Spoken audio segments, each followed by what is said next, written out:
Bobby, remind me again, what's the formula for the amount of protein that you should be eating? It's, And you had to go there, huh? yeah. All right. So here's the deal. The bodybuilding industry, the fitness industry, fitness influencers will tell you need 1 gram of protein per pound of body weight a day. I have also been guilty, put my hand up, of prescribing that. The truth, according to science, is you actually need somewhere between 1.3 and 1.7 grams per kilo of body weight. So I want to do a conversion for you because I know a lot of people don't understand the metric system. You're 220 pounds. 220 grams of protein is a gram per pound a day. You follow? Yeah. 220 pounds is the equivalent of 100 kilos. So the fitness industry will tell you for that 220 pound person, you need 220 grams of protein. The truth, you need somewhere between 130 and 170. That will run all of your bodily functions. It will help you recover from your workouts. It will help you build muscle. In complete 100% transparency, the reason I have recommended in the past 1 gram per pound a day is the same as you, Joe, is that if you're concentrating on eating more protein, generally from a behavioral standpoint, you're getting less carbs, less fat, less empty calories, if you will. Yep. But you only really need, as a 100 kilogram person, 130 to 170 And grams. that's depending upon whether you're trying to maintain or trying to gain. So if we're on the just maintaining, if you're hitting that 130, you should be good to go. Somewhere 130 or more. If you want to gain, you want to be way towards the other end of that scale, right? Correct. Now, the other thing that nobody talks about is the quality of the protein. Right.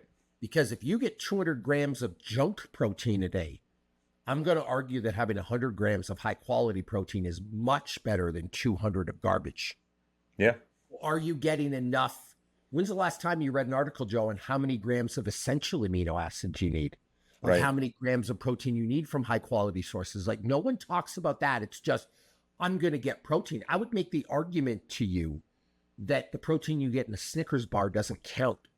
You don't remember when Snickers became like the de facto protein bar for a minute because it had like 11 grams of protein or 10 grams of protein? Because the That peanuts is or very whatever. different. That is very different than having an egg. I want to make that clear. All right. It's still hard to get 130 to 170 grams. Yeah, of I know protein. tons of people who struggle to get high levels of protein, especially without supplementing.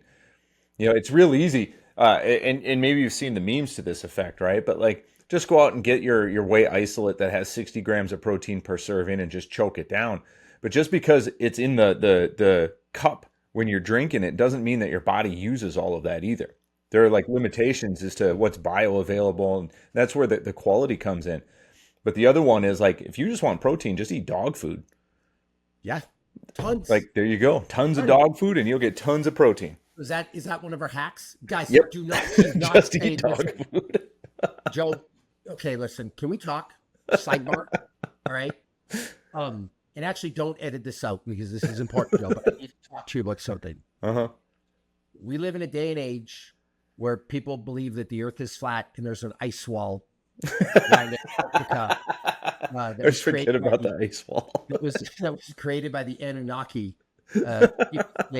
Mine gold. So we're in that world, Joe. Yeah. You got to be really careful about what you tell people because now there are millions of people who subscribe to our podcast. Like, Joe Cebula said that dog food is the best protein supplement out there, and they are on it. You know, all kidding aside, and I don't want to get down the food safety rabbit hole here, but my guess is like a high quality dog food is probably more effective than even just a whey isolate. I just want you to be clear. There are people that believe the aliens told the moon into our orbit to spy on us, right? Actually, my entire feed now is filled with, there's like this spaceship called Atlas One or something like that. that's like roaming around the earth and we're ready to make contact. Like so listen, guys, he's not serious about the dog food. Don't eat Stop. dog food. Okay. Consult But your physician. it is fairly difficult to eat high amounts of protein, Joe. Yeah. I know a lot of people that struggle with this, and it's not, I think it's easier when it's second nature. When you've gone through a period of your life where you've dedicated to, you've been dedicated to eating a gram per pound a day, I think it's actually easy to eat high protein choices because that's all you think about. You don't have to put mental work into it.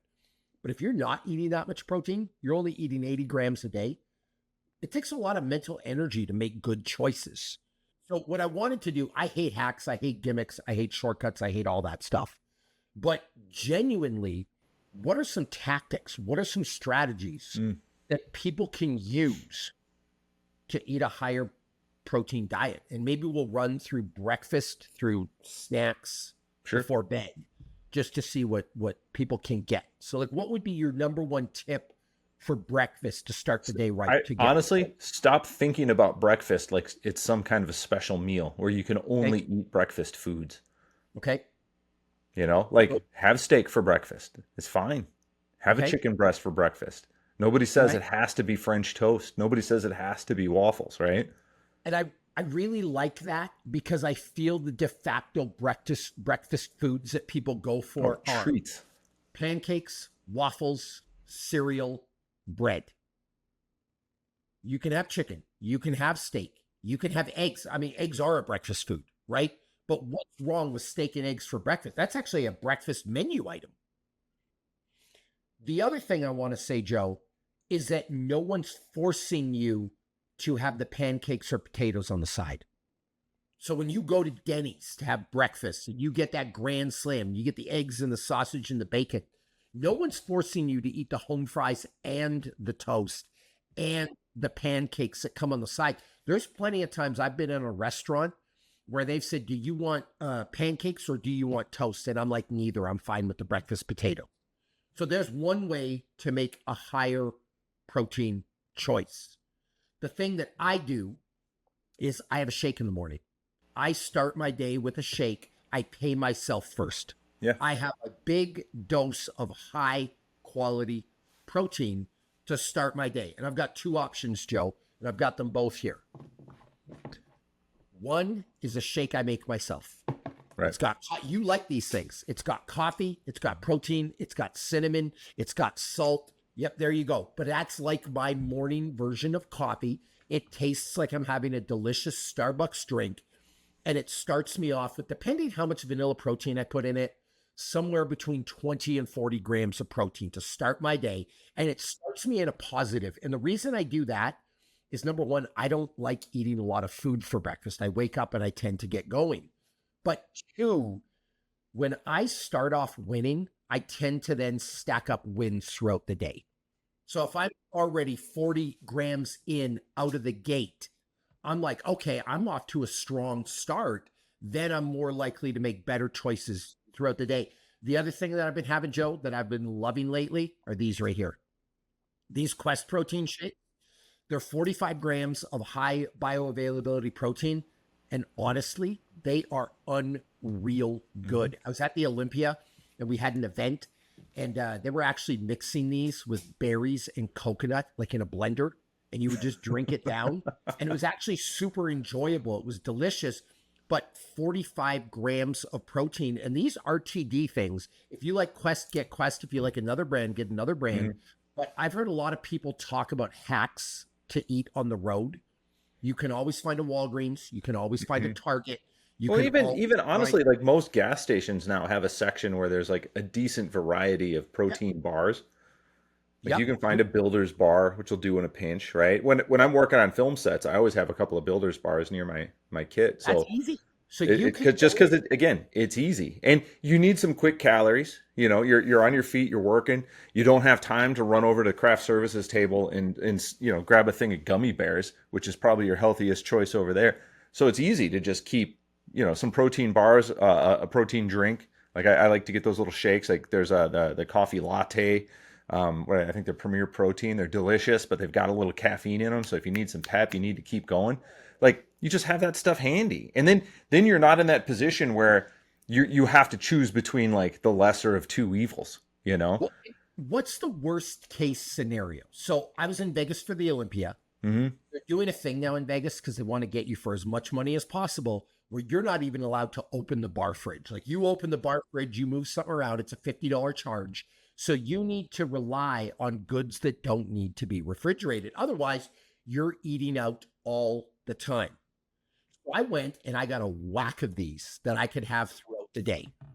So is it really that bad? And I'm actually going to put this to you. You're on movie set and you have 3 of these in a day. There's 135 grams of protein, and then you sit down at dinner and have a real dinner. Is that really that bad? And the answer is no.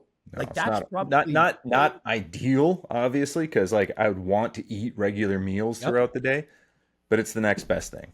But that's the And next best thing. additionally, then this is really important. It's easy. It's Yeah. really easy to stick to that. Really easy. And looking at this, one of these bottles has 230 calories.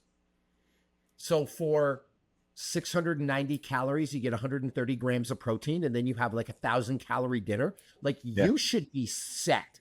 So I'll start my day with the shake. So now let's go over your first snack of the day. We're like toddlers. We're in kindergarten. It's 10 a.m. You need your snack. What's your go-to snack for protein in the morning? This is where like I will purposely throw in one of those like little drinks.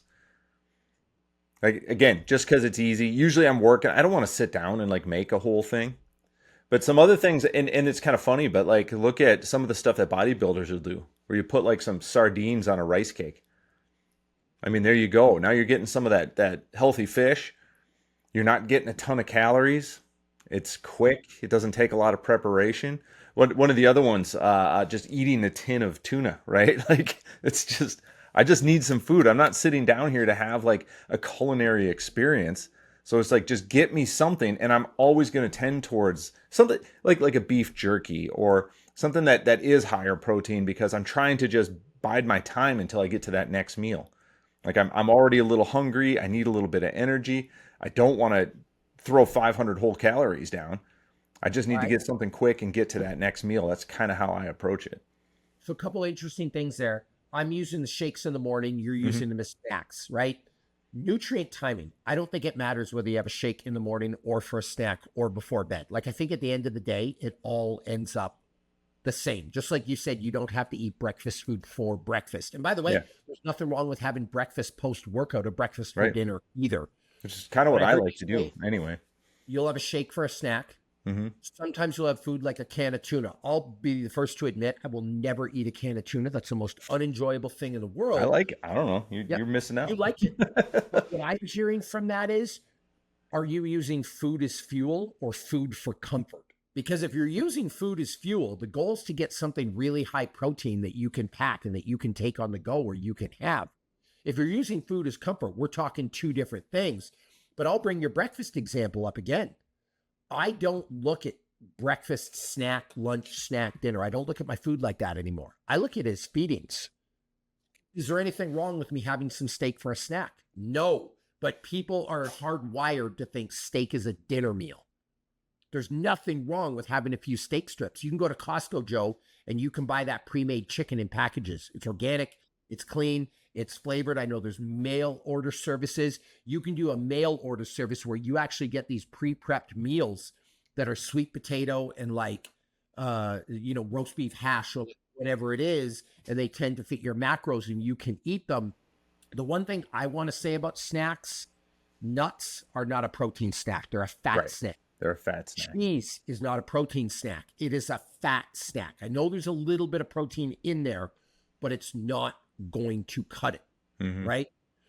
For lunch, what's your go-to for lunch? I like to do like a salad, try to get all the greens in, get some vegetables, but I will always throw like a cut up chicken breast or some steak, some even, hard boiled eggs, just to try to get some protein in that salad too. I'm going to tell you my best lunch hack. Rotisserie chicken. Oh God, yeah. Yeah. Right? Like you go in, they're like $4.99, Yeah. $5.99. They're unreal tasting. You can go into your Kroger, you can go into whatever Mhm. grocery store you have. You Every you place, want fast food. Somebody's like, oh, let's go through the drive-through. Like it takes 5 minutes to walk into the grocery store, grab a whole rotisserie chicken, and walk out. we were traveling with the kids and we stopped in a little small town in South Utah because there was nothing. And it was literally that McDonald's, Wendy's, Jimmy John's, or we could go into the Kroger grocery store. It's called Smith's here. We could go into the grocery store. We got a couple of rotisserie chickens. We got a thing of guacamole and spoons. And that was it. We were There you go. happy. So Hmm. that's my hack for lunch because there's a lot of times, Joe, I come home. We've got to record podcasts. We've got to do editing. We've got to do this stuff. And I don't have an hour and a half to make a meal. Hmm. So it's what? Something from my cupboard. Or I stop in at the grocery store. I'm in and out in 3 minutes with a rotisserie chicken. And they are good. I don't like them the next day. I don't like reheating them. When you first get it and it's warm and juicy and delicious, it is unreal. You might have to be careful with calories with the skin, but it's a great lunch choice. I think the day we met, that was one of the conversations we had is that they should just peel the skin off the Oh my rotisserie God, put it chickens in a and sell bag. it in bags. Yeah. Like when KFC used to make popcorn chicken and it was just Oh skin. yeah. That's Yep. what I want. All right. Your afternoon snack is basically the same as the Same morning thing. snack. Yeah. Okay. Or it's a great time to sneak in leftovers if you've got them. If you had steak the night before and you got a little leftover, I like Okay. throwing that in for a snack just because again it's quick, it's easy. I'm not super Perfect. concerned about like I said, I'm not trying to have a culinary experience when I'm having a snack. So if I got to throw a couple strips of steak into the microwave just to heat them up, I'm okay with Great. that for a snack. Perfect. Let's talk about dinner. I mean, I think this is the obvious one. Have a steak, have some fish, have Yeah. some chicken. Like it's like just pick a meat forward choice. And if you can, and maybe this is my wisdom growing as I age. If you can make dinner a meal, you should. Like this is the time to cook a nice recipe. It's like if I know that Bobby and I are hanging out and we're gonna go home and we're gonna grill up some ribeyes on the Traeger. The rest of the day, I might purposely make different choices because I know that that good meal is coming. How long have we been doing this podcast? Oh God, when did we start? Like 2017, 2018? Yeah. That right there was the most insightful thing you've ever said in your life. Congratulations. Why? It's time to go back into your cave, Buddha, and retire. Hey, podcast over. That's it, Yeah. guys. Genuinely, because here's the thing, Joe. Yesterday, I filmed a bunch of YouTube videos. Hmm. My filming was from 10 until about 3 o'clock. I had an event at my kids' school right after. So my whole day of eating was not really a whole day of eating. I literally drank 3 of these things. That was my day. That's where that example came from. I had my shake for breakfast. During the day, I had 3 of these to keep me going. I had a strawberry, a chocolate, a vanilla. They were all delicious. I loved it. The thing that kept me going because it wasn't real food was I can't wait to get home and have my steak and potatoes. Like that thought right there, like what you just said, knowing I was going to sit down for a big meal made it so much easier to just snack and be a little hungry in the Oh, day. here, let me give you an example because this was just last week. So I'm out in Montana with our friend Ari, and we're starting a hunting TV show. And so we're kind of in this deer camp. We're going to go hunt an antelope. And Ari, the 2 days before we actually went out on the hunt, cooked up an elk stew. And it was boiling on the stove for 48 hours. So the house was filled with the smell of this stew. So it's like Thursday, Friday, it's cooking. Saturday morning, we head out. And we're out in the wilderness, climbing up these mountains, walking miles and miles, trying to hunt down these animals that are, I don't know if you knew this, but antelope are the fastest land animal in the continental United States. They scoot. And so we're chasing after these animals. We're trying to sneak up on them. And, you're out there first thing in the morning. All you've had is a cup of coffee and you're starting to get hungry. And it's like, should we head back to camp? But you know what? We've got that stew. So when we get back to camp, we're going to sit down and eat. So let's go for a couple more hours. And we would just dig in and keep going. And then when we finally did break that out, oh my God, it was so worth it. It was so worth all the work that we put in. It actually made it better because we knew that we had that coming. And so, like I said, if you put the time and the prep into that meal, like it is so much easier to make a better decision earlier in the day, just knowing like, man, I got a couple ribeyes coming. Man, I've got a roasted chicken in the oven. I've made a recipe. I'm not just eating convenience food all the time. I'm actually like getting good at cooking. Like, there you go. That's the key.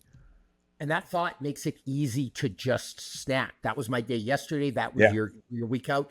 I also find that there's almost like a reverberation effect where if you don't eat dinner the night before, you start the next day off in a terrible way, in a terrible deficit, and you're behind the eight ball. And so some people actually, there's a name for this, Joe. It's called the warrior diet, where you kind of like graze all day on like nuts and berries. Imagine you were on the hunt. You have a little bag of pemmican or a little bag of, what's it called in South Africa? Is it biltong? Like it's like a jerky, right? But in South Africa, it's biltong. Here it's a jerky. The Native Americans call it pemmican, but like you have like some type of meat protein source where you can just snack on it. Yeah. And then you sit down at the end of the day and you have your big meal and then you reset. Yeah. So I love that mentality. I mean, 100,000 years human beings would be on the march all day looking for a woolly mammoth, finally find one, have the fight of your life to get this meat and have to carry, a mammoth leg back to your camp. Like the amount of work and effort that you're putting in all day, and you don't have time to sit down and have like a full meal. You're on the move. And then when you finally do have the meat, it's like feast time, right? Yep. So I'm actually going to look this up right now, Joe.